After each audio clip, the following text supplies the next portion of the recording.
Hi everyone, this is Caitlin Livingston, the Title III C Nutrition Program Manager. This is the quarterly reporting video to walk you through how to fill out a quarterly report for the C1 and C2 programs. If you have not yet watched the monthly invoice video, I would recommend doing that just because you obviously can't do a quarterly report without having your monthly invoices done. So it would be most helpful to understand that before going into the quarterly reports. First, I just wanted to get started. I like to do this first to show you where you can find the reporting on our website. So we are the community living section under the aging division.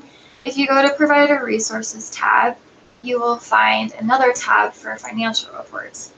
This is where you can find all of the financial reports for all of the programs, including the monthly invoices that I showed you in that video.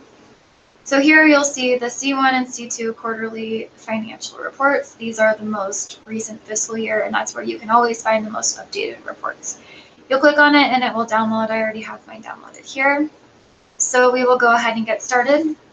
The C1 and C2 programs are pretty much identical aside from the fact that it says C1 versus C2, and then also the reimbursement rates are different, so that'll affect your population amounts when you put your meal counts in. So I'm not going to show you an example of C1 and C2. You can just use the C1 as a basic guideline and then apply those same principles to the C2 report. So go ahead and getting started. You'll see here this is the fiscal cover page, and this is where you'll enter in all of your information that will populate to all of the other tabs for the reports for each quarter. You'll also see here just some basic instructions, kind of describes what the different sources of funding are and the reports that you'll need to complete this quarterly report. So I'm just going to put in some general information so that you can see how this populates. Please make sure that you are entering it correctly because it does move on to every other page. So we have done that, and then you can see that it populates in the top left section. So again, please just make sure it's correct because it does move on to every single page from here on out. The next thing you'll see is there are different tabs for each quarter. Obviously, the first tab is the first quarter, which is October, November, and December of the current fiscal year.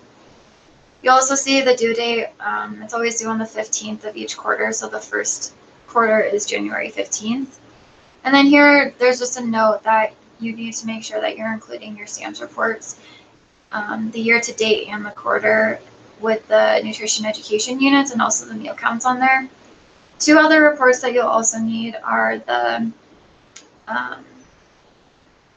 profit and loss statement for the quarter and the year to date profit and loss statement as well.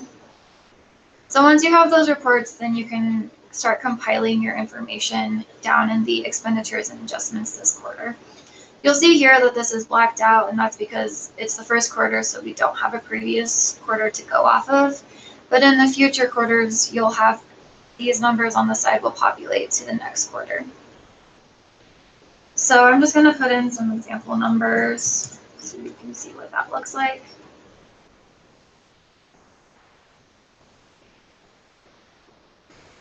So here are the different expenditure sections, and these all come from the monthly invoices as well. These are all categories that are listed on the monthly invoices. The first is program income, and that's what was received and also expended. Your next is NSIP funds that were expended. Then federal, state, not including WSSB, your local cash, your WSSB, in-kind, and other funding. So just going through, you should know what these different columns are, but for example, your program income, $45, this should be your 3 months total expenditures and income for program income section from your monthly invoices, and it should also match to your profit and loss statement.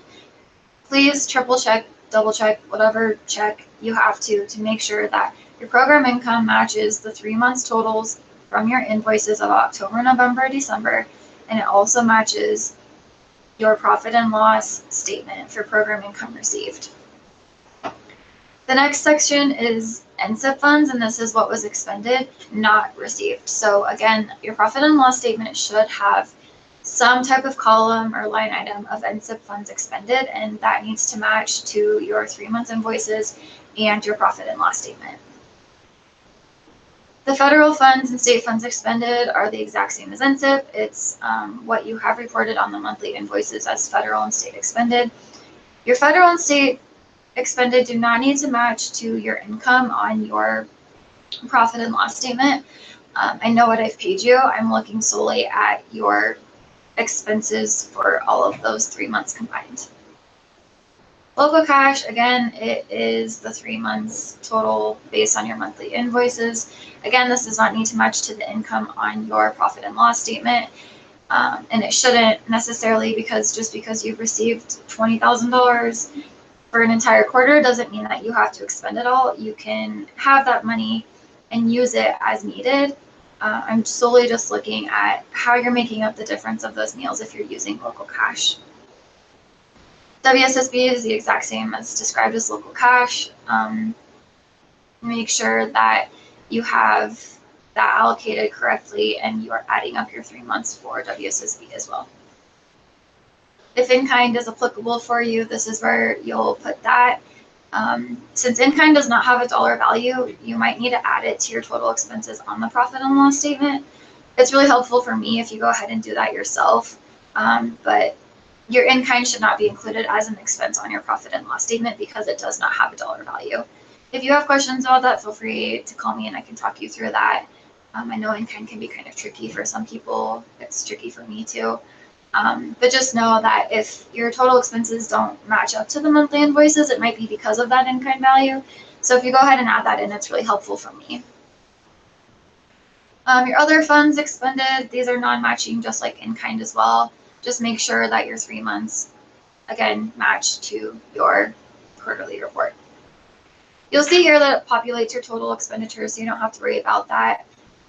As I mentioned earlier, your total expenditures should match from the quarterly listed right here to what's on your profit and loss statement. The only exception would be in-kind.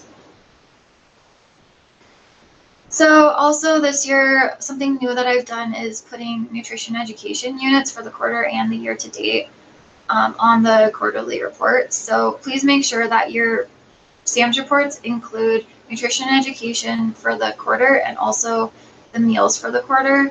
And then you'll also need to have a separate report for education and meals for the year to date amount. So whatever that is, just go ahead and put that in there. The next step would be to enter your eligible meals served. So we'll just say this. You had 456 eligible meals for the quarter. Make sure that you're looking at your subservice and it's the total for the service of the meals. So your volunteer meals, your emergency meals, all of those will be included if you're looking at the service, not just the subservice sections. Once you put in your meal counts, you'll see it'll populate your federal and state dollars, and these are populated based on the reimbursement rates. Ideally, they'll match to the total, because this is an example, it won't, but only in specific circumstances. If you've asked for less funding for a specific month, will it ever be less than the allowable amount. Next, you'll want to just type in your name as the director, and then have your signature and then the date. If you are revising, please make sure you put the revised date and add revised in the date section, just so it's helpful for me to know which copy I have received. If there's any additional comments that you need or to explain something to me, just put it in the provider comments. That way I know exactly what you're talking about. So moving on to the second quarter, you'll see here that everything populates from a previous quarter. So all of your previous quarter's cumulative expenditures will be listed here. Please do not go back and change your previous quarter. I will not accept copies that have previous quarters changed. Once your numbers from the quarter are submitted to me, I submit them to the fiscal manager and we cannot change them. We can't go back. So don't even click on a tab from a previous quarter. Just avoid that completely. If you made a mistake or found a mistake, you can make adjustments within the current quarter. So let's say your program income really was $50 from the last quarter, and you need to adjust that $5 for this quarter. So let's say this month your your program income was $65, so we'll just add that additional $5 in to make sure that the cumulative expenditures are what you actually did, and we correct for that adjustment and mistake from the previous quarter. Nothing else really new here. We just want to make sure that your cumulative expenditures are matching to the profit and loss statement, and also your 3 months of invoices, just like the first quarter.